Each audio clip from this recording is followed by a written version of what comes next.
Bolsonaro, who has been president of Brazil since 2018, has been described as Brazil's Donald Trump, or even South America's Donald Trump.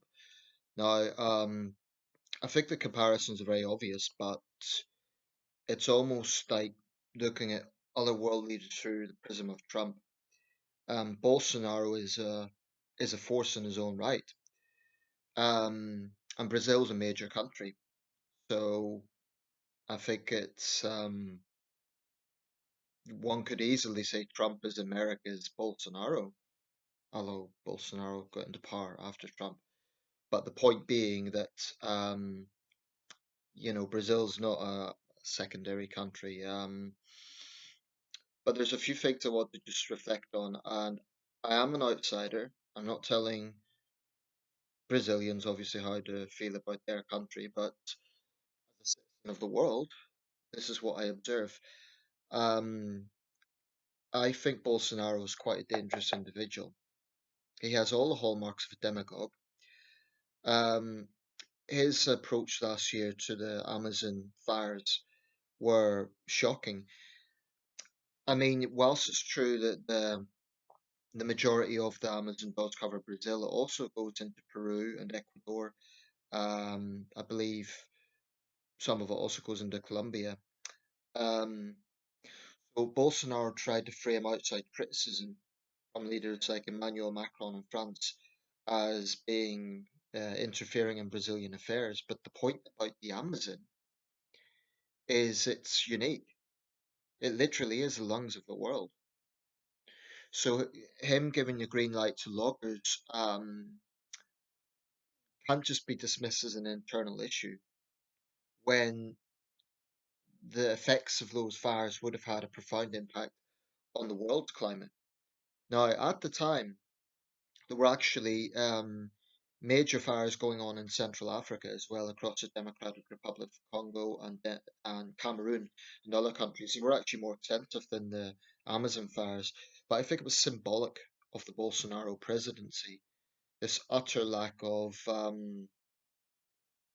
consideration for humanity, really. Our lack of consideration, of course, for the indigenous people there. That goes without saying. But there's some things about Bolsonaro that do compare to Trump.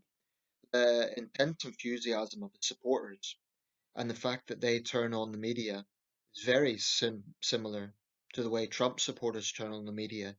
And both men have been extremely populist in that regard. Bolsonaro, arguably even more so than Trump. Um, but the sort of vitriolic messages that he's come out with during this crisis, during coronavirus, I mean, is quite staggering. I mean, to threaten to arrest state governors for imposing lockdown, it's quite astonishing when those governors, like the American governors, are trying to keep the public safe. Now, I appreciate every country has different situations. In Brazil, whilst it's a major economy, it does have serious poverty. Um, so the big counter argument that Bolsonaro and his supporters have made is that an economic recession would be disastrous for Brazil. Um, well, this is a similar argument that's been made over the world, and it's a valid one. It's a valid one. Recession isn't just about job losses, it can cause serious problems in terms of people's mental health, in terms of a lot of other things. But Bolsonaro, like Trump, has been in utter denial of the seriousness of this. He has openly shaken hands with his supporters. He's refused to wear a mask. He has lambasted state governors. More than lambasted, he's outright vilified them. An example of this, not just governors, but the mayor of Manaus, the city in the Amazon, which is actually one of the world's most isolated major cities. It's quite a big place, 1.5 million people. Had 8,000 COVID-19 cases. I don't know what the death toll specifically there is, but it's disgraceful the way Bolsonaro has vilified the mayor of that city. Um, I mean, this isn't politics as usual. This isn't even by Brazilian standards. In Brazil, the famous Operation Car Wash scandal, which implicates several presidents. I mean, I've no vested interest here in defending Lula da Silva or Dilma Rousseff. I've no vested interest in that. That's not what I'm focusing on. But those Brazilians who are defending Bolsonaro, you need to be aware that this man is the face of your country. And I'm not telling Brazilians who they should and shouldn't support, but that comes across. Right now, Brazil's the most impacted country outside of Europe and North America. I mean, discounting China and its fake figures. 24,000 deaths. It's a lot less than this country. So believe me, as a Briton, I am in no way in a position to be sort of boasting about our situation. Our situation is appalling. And a lot of criticism should be made of Boris Johnson and his Conservative government. A lot of criticism. We have our own scandal here with Dominic Cummings. So in no way am I sort of being triumphalist and saying we're better. But I think this shows a trajectory of right-wing populists around the world. Donald Trump, um, Jair Bolsonaro, Narendra Modi, the list goes on. And there's left-wing populists as well. Left-wing demagogues, left-wing dictators, Xi Jinping. Honestly, the world right now, if we look at the global situation, Donald Trump in the United States, Jair Bolsonaro in Brazil, um, Sisi in Egypt, Erdogan in Turkey, Putin in Russia, Xi in China, Modi in India, Duterte in the Philippines.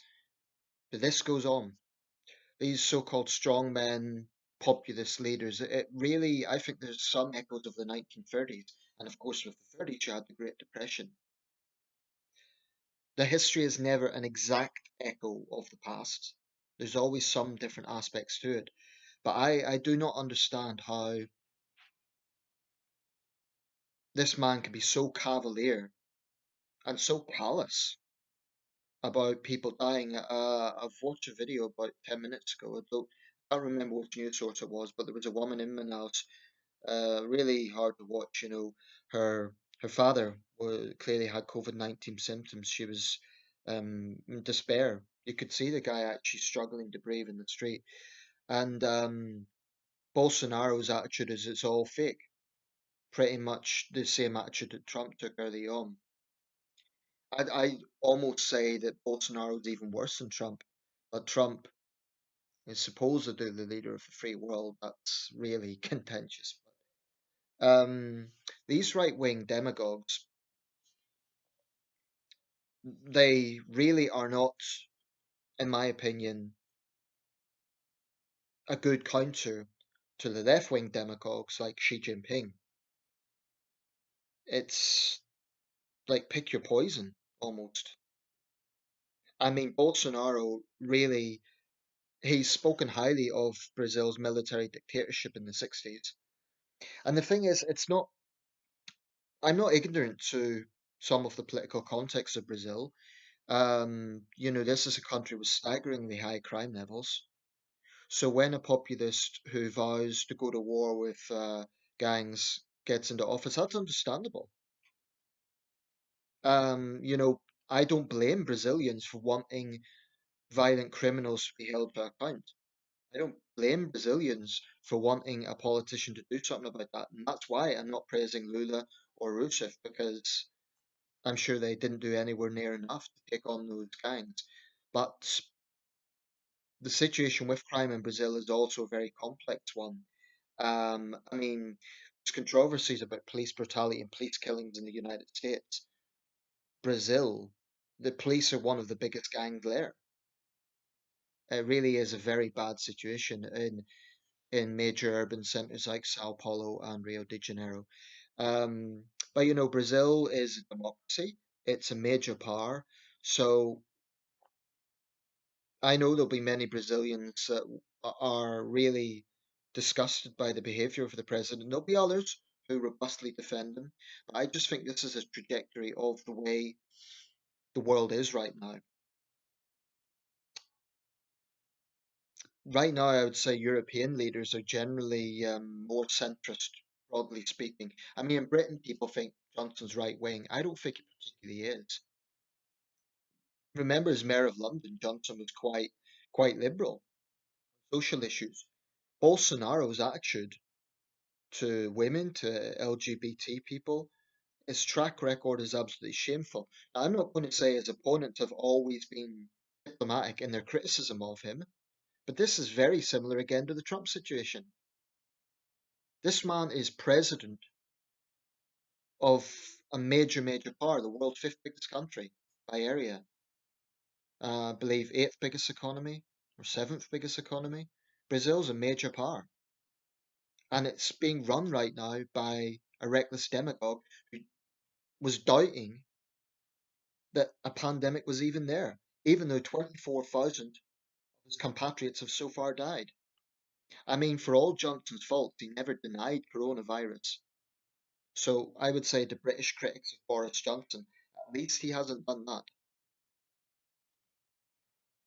Anyway, if you're Brazilian and you're a Bolsonaro supporter, you'll probably tell me to mind my own business, I'm an idiot, etc., etc. Well, this is democracy, right? You cannot say it's our internal affairs, mind your own business, because the world's interconnected, whether you like it or not. And when major world leaders come out with the sort of positions that Bolsonaro has come out with, that has implications. Maybe not the same implications as the American president, but it matters. I mean, I can understand the concern of the Brazilian opposition groups, but having said that, I also understand why Bolsonaro came to power. I mean, like I say, if I was in a big city in Brazil, I'd want a politician who was hard on crime.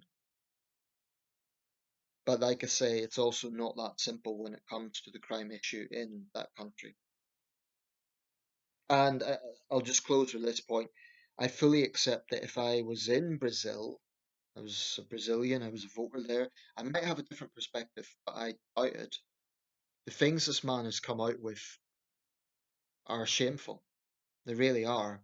And no leader should be coming out with the sort of rhetoric he's coming out with. I mean, it really has echoes of Benito Mussolini.